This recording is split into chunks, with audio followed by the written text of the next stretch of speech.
A heroína de hoje é tão sensacional que parece que foi tirada de uma história em quadrinhos ou de um filme ficcional. Mas o melhor de tudo é que ela existiu na vida real. Hoje a gente vai saber um pouquinho sobre a história de Zaziba Gamba, uma princesa angolana escravizada no Brasil. Zaziba Gamba foi uma princesa do reino de Cabinda, na Angola. Ela nasceu no século XVII e comandou seu povo numa guerra contra a invasão portuguesa na região costeira, em Cabinda, na década de 1690. Cabinda foi praticamente dizimada pelas tropas portuguesas e seus sobreviventes foram capturados e mandados ao Brasil como escravos. Para você ter uma noção, a Angola foi um dos principais portos que o Brasil recebeu escravizados. E aqui no Brasil, no Espírito Santo, ela é vendida a um fazendeiro chamado José Trancoso. Ela foi cruelmente castigada porque não queria se submeter, ela não se submetia às ordens do senhor que a comprou. E assim, o cara que comprou ela, coitado, não tinha noção alguma de com quem ele estava mexendo. E ele só vai ter a noção de que a Zaziba se tratava de uma princesa pela forma que os súditos tratavam elas. E um dia ela foi levada à Casa Grande, aí ele fez uma espécie de interrogação por dias, e nesse período ela foi chicoteada, agredida, até ela admitir a posição dela de soberana. Daí o Trancoso ficou satisfeito e estrupou Zaziba. E assim, eu não sei se é a escola que passa essa ideia, mas muita gente pensa que os escravizados aqui no Brasil, ou até mesmo os indígenas, eram passivos, eram pessoas assim que deixavam ser escravizados. Mas não, houve muita maneira de resistência, sempre houve resistência. Onde há escravidão, há resistência.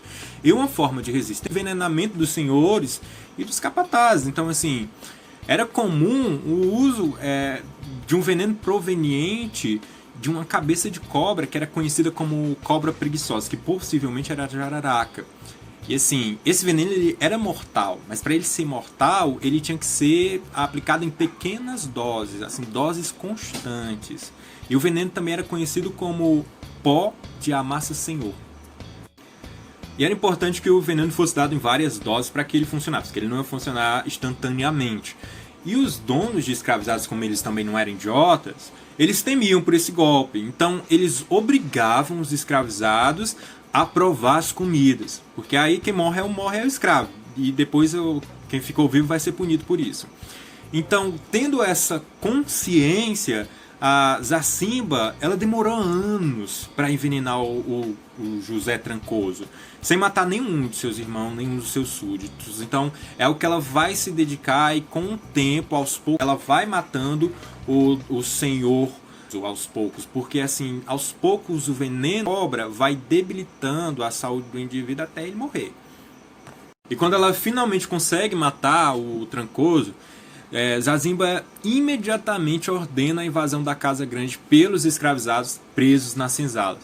Todos os torturadores foram mortos, mas ela poupou a família do português. E Zaziba guiou seu povo pela fazenda, guerreando contra os capatazes, e fugiu, fundando um quilombo no norte do Espírito Santo. E aí, finalmente, quando ela consegue se libertar e ela é livre com o povo, ele se torna um grande condutor de revoltas pela liberdade. E seu quilombo se tornou ponto de referência para escravos fugidos. A princesa passou o resto da vida guiando batalhas no Porto de São Mateus pela libertação dos negros que eram vendidos chegados da África. Destruíram navios. Então, na persistência da luta dela pela liberdade do povo, do seu povo, a princesa guerreira, ela morreu invadindo um navio português. Ela estava lutando pela libertação de seu povo, o povo cabindense. Esse foi mais um vídeo de uma personagem histórica, de uma heroína negra, que infelizmente também sofreu o apagamento histórico. Esse projeto de apagamento da história do povo negro no Brasil. E esse apagamento histórico é fonte do racismo estrutural de hoje. As crianças veem os negros na escola, a gente passa a história dos negros como se fosse um povo somente escravizado, um povo que não resistia, um povo submisso. Que imagem que a gente passa para os alunos? Que imagem que a gente fica do povo negro, da história do povo negro, enquanto isso evidencia outros heróis que a gente sabe que não era herói, a gente sabe que era assassino. Cadê a história do povo negro? Já tá na hora. A Lei 10.636/3, mas será que houve essa evidenciação? Será que a gente estuda de fato a história do povo negro nas escolas? Será que alguma coisa mudou? E no Dia da Consciência Negra, qual é a notícia que a gente tem? Vidas negras importam, racistas não passarão! Vidas negras importam, racistas não passarão!